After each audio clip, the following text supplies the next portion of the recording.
Here we are at the Occidental Fine Art Center at 311.5 Occidental in the beautiful Occidental Park of Seattle. And right next to the glass house. I've been here for decades doing beautiful glassware they make themselves. Let me take you downstairs. Literally underground, also beneath the streets. Beautifully adorned by the local artists, and they tend to be very good at putting their art up here even minutes after we repaint. What's down here? Oh my gosh, there's scary doors. Here's one scary door. Double check if I can get into it. There's another scary door over here. Here we are beneath the streets. As you see, it's scary old. Scary old. First of all, let's go back here.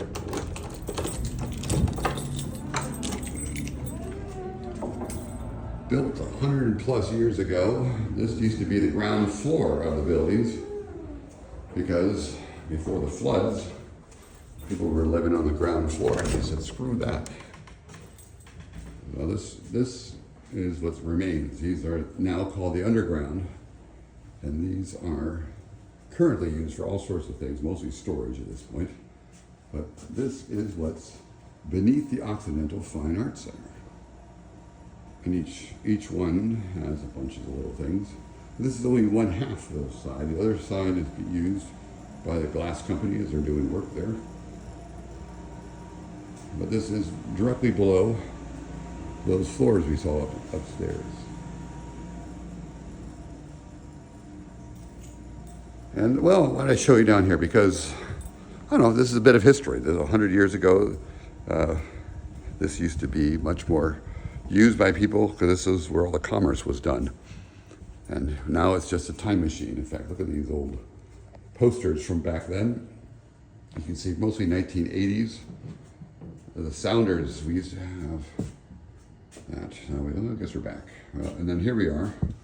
Back in the day, we used to have very large bottles of Rainier.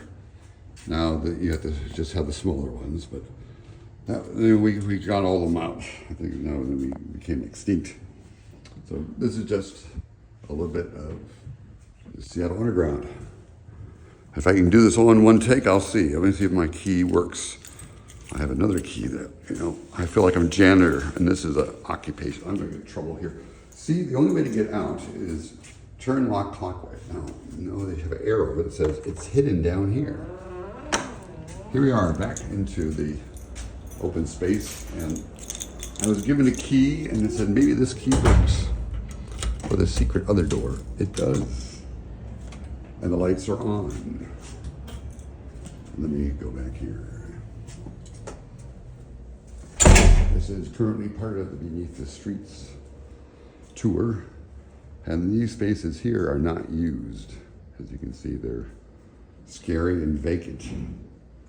And so the people come down through the Seattle Beneath the Streets program, and they come and they sit here, and they probably get told a story about what things were like back here.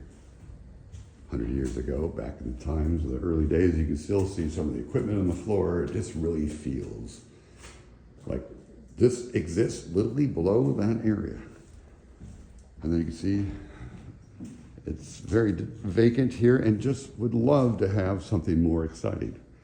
And that's what I plan to do as we work together, to put a full museum down here. I mean, it's not the tallest ceiling, but I think if we can put a little bit of history, it would expand the appreciation of the Seattle point to the whole history of things, especially out here in the West.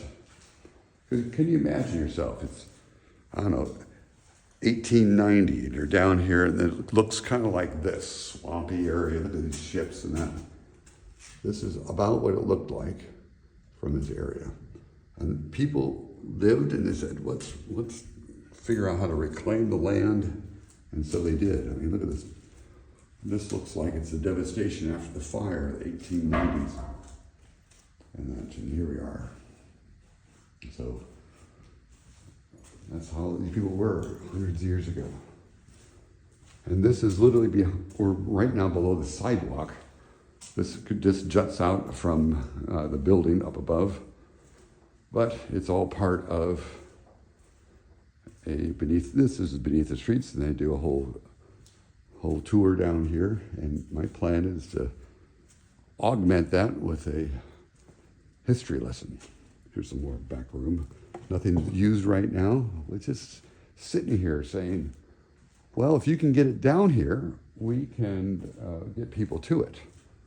And the challenge I have right now is to figure out how to get something big, like a big display cabinet, through these beams here. As you can see how large and thick they are, and how many we'd have to remove and cross things, and how, I guess we'd have to put bracing down here and we get city approval and all that, because we'd have to cut at least, in order to get the display cabinets, I think we're going to have to cut 2 of these out, and because it needs, I think it's 26 inches deep, and that's probably 24. So we remove 2 of those, and we have a drop system. And then I think once it gets through there, we have problems, as you can see, that these areas here, even if we go on an angle, it's going to be hard to get it into this space without expanding these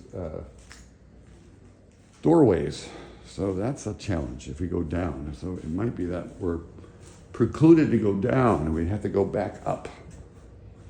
Shucks. Now I guess that means down here we only have smaller things. But anyway, here we are. This is the type of things I think about. It's August 24th, 2025. Oh yeah, here's another image of what the fire looked like down here. This was, in a course of 24 hours, it wiped out almost the entire downtown of Seattle. And of course they had a lot of wood, but you can see a lot of this is stone and brick, and it just gutted everything. And how much devastation. And a year or 2 later, they decided to keep building. Well, here we are, there's some more. All right, everyone, that's the current state of mind, and I'm sure we're gonna figure out something, because when you have something this interesting, you gotta do something. All right, love you all, talk to you later.